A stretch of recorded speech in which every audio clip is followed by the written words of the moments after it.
We've all heard the classic Christmas carol, "It's the most wonderful time of the year." And we all know the line in that carol where they say there'll be scary ghost stories. What people don't realize is this is a throwback to the Victorian time when the telling of ghost stories was a Christmas tradition. Well, that tradition's gone away over the years, but tonight we're here to bring it back. So tonight we're here at Diablo Manor. Ladies and gentlemen, I'm John Moore and this is Into the Haunting Christmas.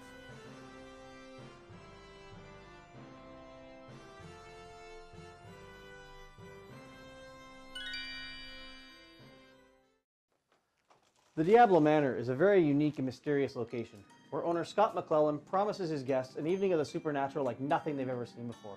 And tonight he's agreed to join us for the telling of a Victorian ghost story this Christmas Eve. Thank you very much, John. Tonight, I've decided that it would be a good idea to maybe get into the spirit of Christmas by telling a ghost story by J.H. Rydell. It's called A Strange Christmas Game.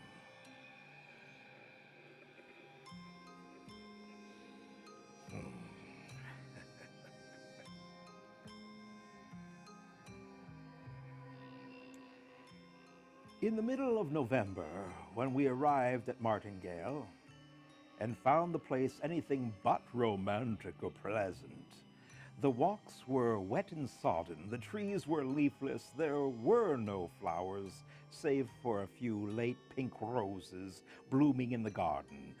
It had been a wet season, and the place looked miserable.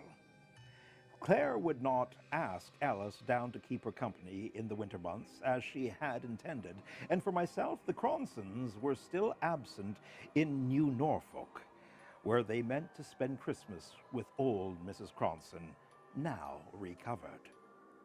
Altogether, Martindale seemed dreary enough, and the ghost stories we had laughed at while sunshine flooded the room became less unreal when we had nothing but blazing fires and wax candles to dispel the gloom.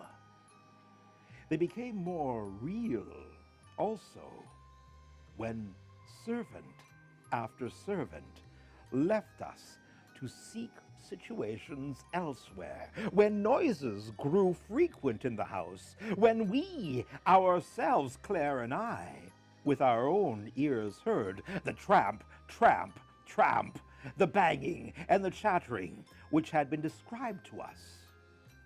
Oh, my dear listener, you doubtless are free from superstitious fancies. You pooh-pooh the existence of ghosts and only wish you could find a haunted house in which to spend a night.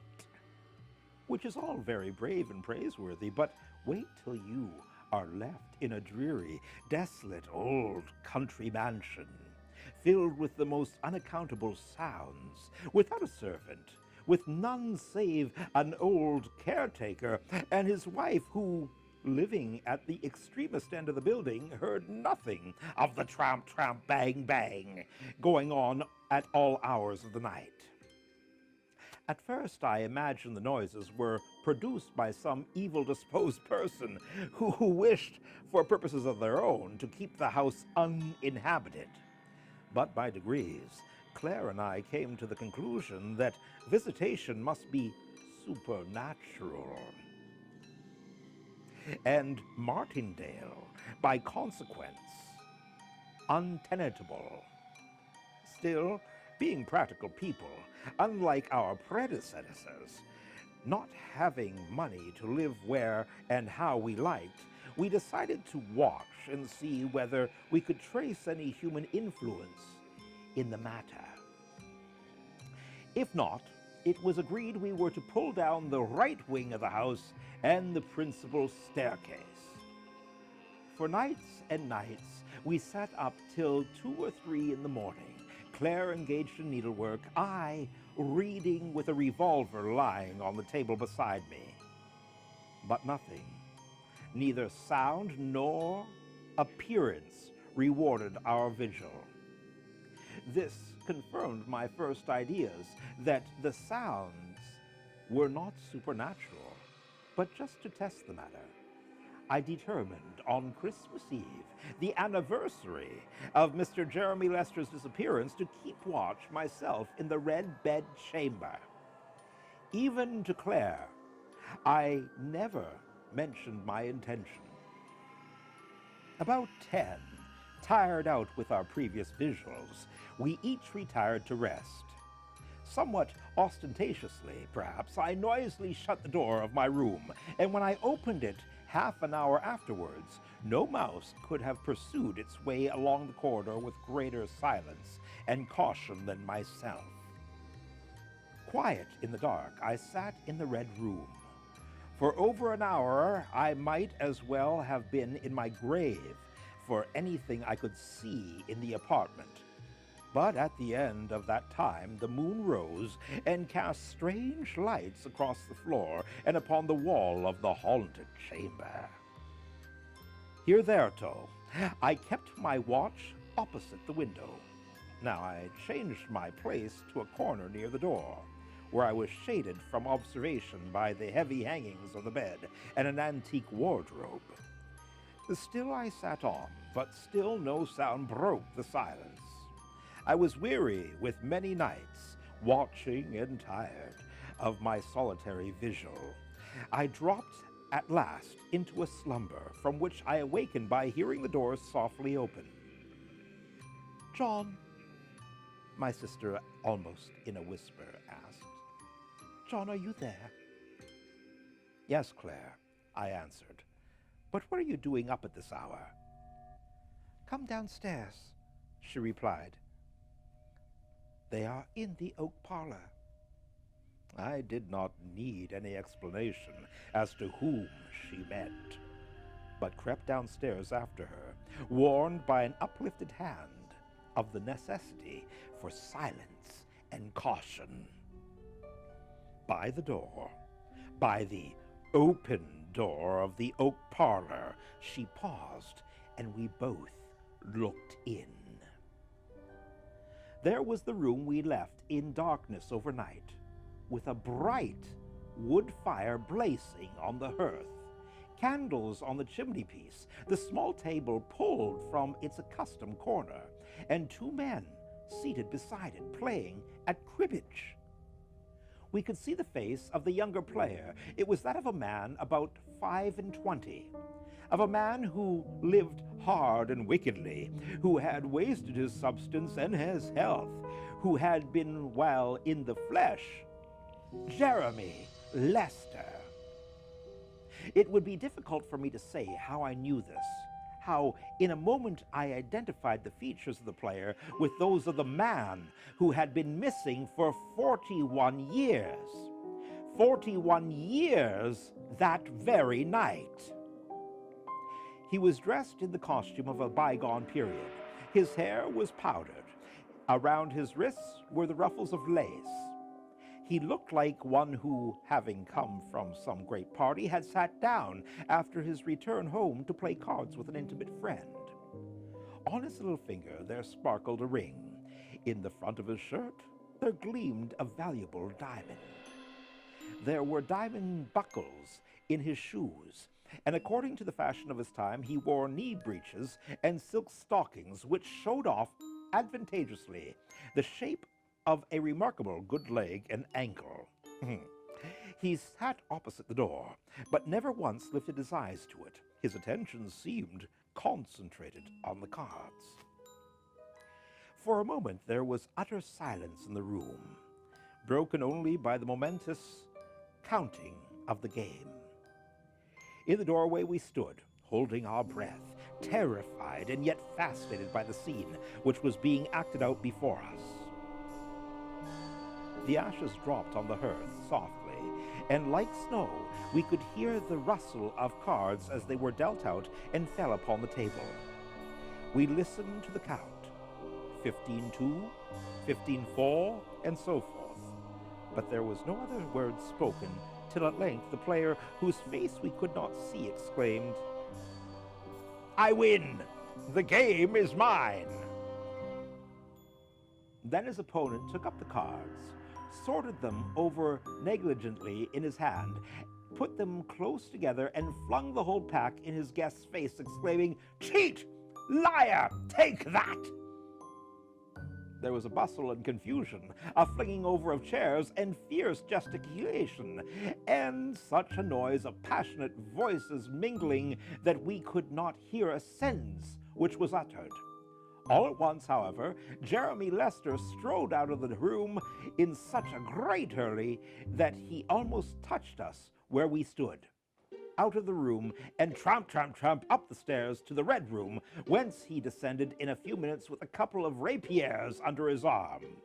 When he re-entered the room, he gave, as it seemed to us, the other man his choice of weapons, and then he flung open the window, and after ceremoniously giving place for his opponent to pass out first, he walked forth into the night air, Claire and I following. We went through the garden and down a narrow, winding walk to a smooth piece of turf, sheltered from the north by a plantation of young fir trees. It was a bright moonlight night by this time, and we could distinctly see Jeremy Lester measuring off the ground. "When you say 3, he said at last to the man whose back was still towards us. They had drawn lots for the ground, and the lot had fallen against Mr. Lister. He stood thus with the moonbeams falling upon him, and a handsomer fellow I would never desire to behold. 1, began the other. 2, and before our kinsman had the slightest suspicion of his design, he was set upon, and his rapier through Jeremy Lester's breast. At the sight of that cowardly treachery, Claire screamed aloud. In a moment, the combatants had disappeared. The moon was obscured behind a cloud, and we were standing in the shadow of the fir plantation, shivering with cold and terror. But we knew at last what had become of the late owner of Martindale, that he had fallen, not in fair fight, but foully murdered by a false friend. When late on Christmas morning I awoke, it was to see a white world, to behold the ground and trees and shrubs all laden and covered with snow. There was snow everywhere, such snow as no person could remember having fallen for 41 years. It was on such a Christmas as this that Mr. Jeremy disappeared, remarked the old sexton to my sister, who had insisted on dragging me through the snow to church, whereupon Claire fainted away and was carried into the vestry, where I made a full confession to the vicar of all we had beheld the previous night. At first, that worthy individual rather inclined to treat the matter lightly, but when, a fortnight after, the snow melted away and the fir plantation came to be examined, he confessed there might be more things in heaven and earth than his limited philosophy had dreamed of. In a little clear space just within the plantation, Jeremy Lester's body was found. We knew it by the ring and the diamond buckles and the sparkling breastpin, and Mr. Cronson, who, in his capacity as magistrate, came over to inspect these relics, was visibly perturbed at my narrative. "Pray, Mr. Lester, did you in your dream see the face of the gentleman, your kinsman's opponent?" "No," I answered. "He sat and stood with his back to us all the time." "There's nothing more, of course, to be done in this matter," observed Mr. Cronson. "Nothing?" I replied, and there the affair would doubtless have terminated, but that, a few days afterwards, when we were dining at the Cronson Park, Claire all of a sudden dropped the glass of water she was carrying to her lips, and exclaimed, "Look, John, there he is!" and rose from her seat, and with a face as white as the tablecloth, pointed to a portrait hanging on the wall. I saw him for an instant, when he turned his head towards the door as Jeremy Lester left it. She exclaimed, "That is he." Of what I followed after this identification, I have only the vaguest recollection. Servants rushed hither and thither.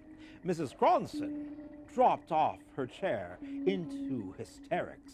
The young ladies gathered around their mamma. Mr. Cronson, trembling like one in ague, attempted some kind of explanation, while Claire kept praying to be taken away, only to be taken away.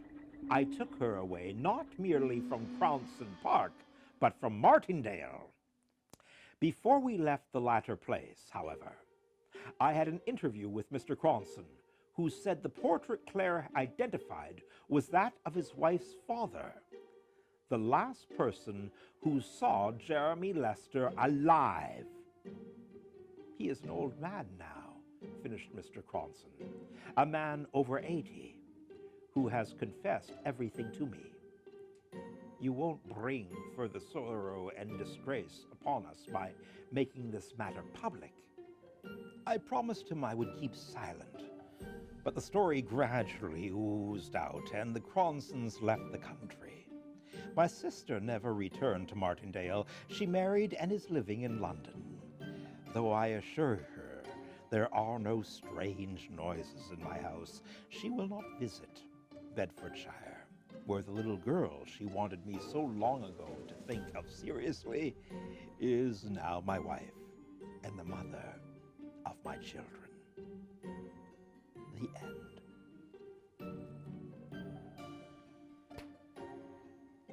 And that ends our Christmas story. I'd like to thank you all for listening, and Merry Christmas.